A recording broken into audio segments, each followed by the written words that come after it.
বজ্র কঠোর আওয়াজ তুলি পাহাড় ছাপিয়ে, হাল জামানার ফেরাউনের প্রাসাদ কাঁপিয়ে।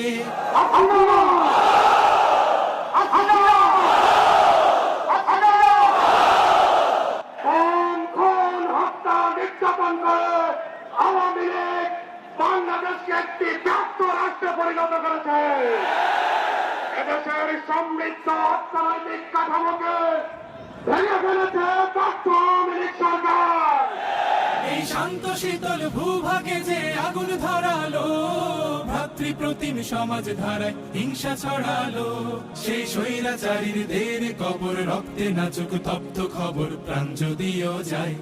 ইসলামী ছাত্র শিবিরের উপর অমাননীয় নির্যাতন চালিয়ে ইসলামী ছাত্র শিবিরকে নিশ্চিহ্ন করার প্রয়াস চালিয়েছে। জাতিবাদীরা তাকিয়ে দেখো, ইসলামী আন্দোলনকে নিশ্চিহ্ন করা যায় না। ইসলামী ছাত্র শিবিরকে নিশ্চিহ্ন করার শক্তি তোমাদের নেই। বাংলাদেশের মানুষের অধিকার প্রতিষ্ঠার জন্য রাজপথে আপামর জনতাকে সাথে নিয়ে দুর্বার আন্দোলন করে তুলুন। জাতিবাদের তক্তে পাউস ভেঙে চুরমার করার পূর্ব পর্যন্ত শিবির শান্ত হবে না ইনশাআল্লাহ।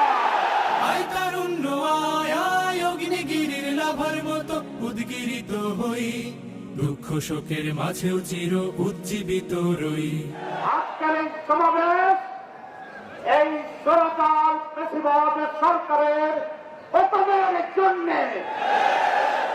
আজকের এই সমাবেশ 2006 সালের 28শে অক্টোবরের ওই যে হাসিকে প্রতিশোধ গ্রহণ করার সমাবেশ। জনগণ জানাতে এসেছে শহীদের রক্ত বৃথা যেতে পারে না। জনগণ জানাতে এসেছে সশস্ত্রের রক্ত বৃথা যেতে পারে না।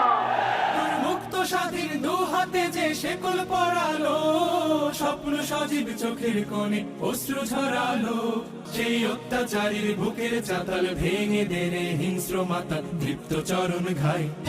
এই 28শে অক্টোবর রোগী বৈঠা নিয়ে জামাত ইসলামী ছাত্র শিবিরের কর্মীদের উপরে হায়নার মতো ঝাঁপিয়ে পড়ে তাদেরকে হত্যা করেছিল। সাপের মতন পিটিয়ে, সাপকে যেমন পিটিয়ে হত্যা করে আমাদের ভাইদেরকে তারা হত্যা করেছিল। আমরা প্রতিশোধ নিতে চাই।